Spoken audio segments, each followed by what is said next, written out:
Alright travelers, today we have one of the biggest leak roundups in a long time, and honestly, this one is packed with characters, new maps, brand new mechanics expansions, and some huge clarifications on Colombina and the lunar system. If you've been waiting for a proper deep dive instead of scattered screenshots and half-translated scraps, this is the one you need to watch till the end. Let's go step by step, clearly and calmly, because there is a lot to break down, starting with the long-awaited White Horse Adeptus. The White Horse Adeptus, Zibai. So, the White Horse Adeptus, her true name is Zibai, translated from Chinese not official English name. This info was posted through Kokomi's leak circles, and it matches previous early whispers we've been seeing since the start of the 6.x cycle. Zibai uses a lady-type model, has white hair, and visually fits the white horse theme in a way that makes her stand out immediately from existing adepti. Lore-wise, she seems tied to the more mythical side of Liyue's heritage. Now let's talk mechanics, because here's where she gets interesting. Zibai's kit revolves heavily around the elevation buff. And to be clear, this mechanic is already in the game, used by Nefer and Furina. It's not some brand new multiplier, it's an existing special damage bonus category that sits separately from your usual elemental damage, attack bonuses, or reaction damage bonuses. It acts independently, which makes it extremely powerful when layered with other multipliers. And here's the part that people are going to chase. Her C6 provides a massive 48% elevation buff. For comparison, Nefer has a fraction of this at baseline, and even Flynn's doesn't come close. A flat 48% in a special category is nuts, especially for a single constellation increase. This pretty much confirms that Zibai is being designed as a major damage dealer or hybrid buffer with a unique niche, not a typical attack boost or elemental buff bot. She arrives in the second half of version 6.3, and she's coming alongside a brand new 4-star character, Illuga. Illuga, new 4-star character. Let's talk about Illuga, the new 4-star appearing with Zibai in the same banner cycle. Right now, Illuga's kit hasn't leaked in detail, but the name translates unofficially as Illuga, with the characters signaling something along the lines of falling leaves. That could imply thematic ties to nature, wind, or decay.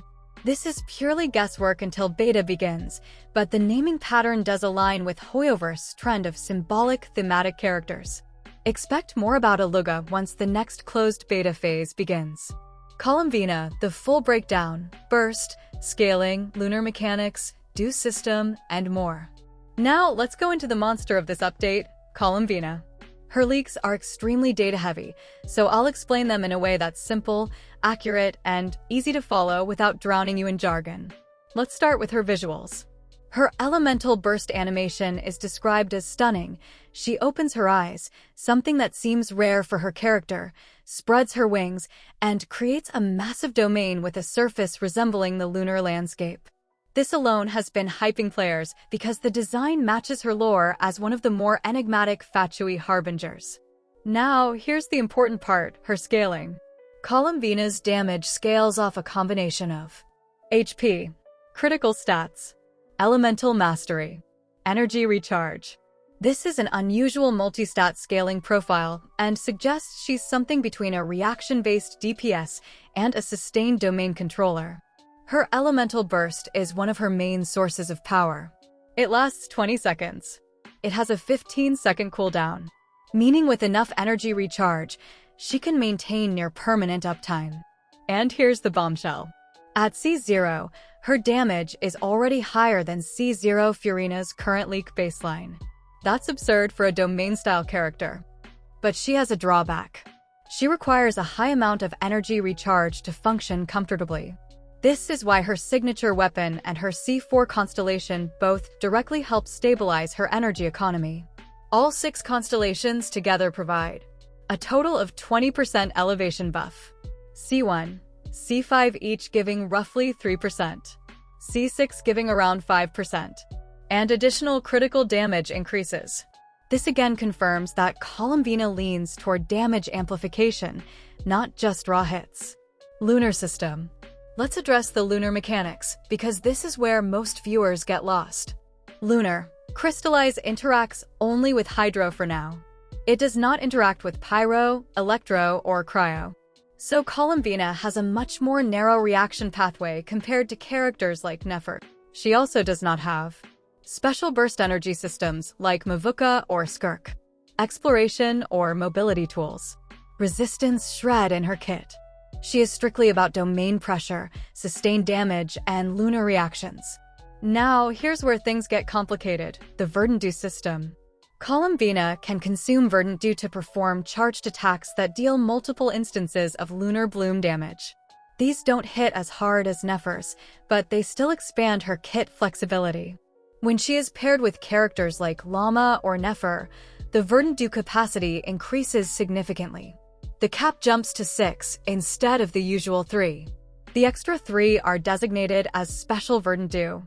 After triggering Lunar Bloom, both ordinary and special dew regenerate together. When consuming dew, the system prioritizes the special dew first.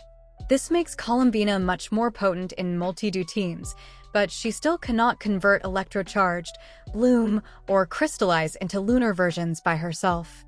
This may change later in beta depending on how Hoyoverse adjusts her reaction identity. Upcoming map expansions. Next, let's talk map expansions because Hoyoverse is not slowing down. A new area has recently surfaced, Space of Asmoday. No detailed structure yet, but the name alone hints toward a more cosmic or abyss-like zone. So yes, it's looked like we're finally meeting her again. That gorgeous and stunning villain who separated our sibling from us, also known as Unknown God. I'm really excited for this update. Who knows, maybe she even has our spaceship. Next is upcoming patch roadmap. Version 6.4, Dornman Port. And finally, the big announcement. Varka becomes playable here. Years of waiting finally resolved.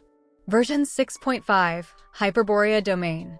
A new domain region tied to lore-heavy content, and likely a new elemental or reaction mechanic showcase. These expansions suggest that the 6.x cycle is pushing into larger-scale world building, not just one-island patches. New major character, Doll of the Third Descender. Information dropped quietly but created massive hype. Doll of the Third Descender. No element, no kit, no model, no release patch. But the title alone implies a connection to the Descenders, something extremely rare in Genshin lore. This is going to be a core storyline character, not a side NPC. Expect this character to shake up the Archon-level narrative. Sandrone, Geo confirmed. A short but final confirmation. Sandrone is a Geo character. There was speculation about Electro or even an Anemo kit, but current data points solidly to Geo. Upcoming artifact sets. 2 important new artifact sets are coming. Columbina's signature set. Directly buffs lunar damage. Tailored entirely around her new reaction mechanics. Basically, the perfect fit set for her. Arcane artifact set. Provides critical stats. Provides attack bonuses.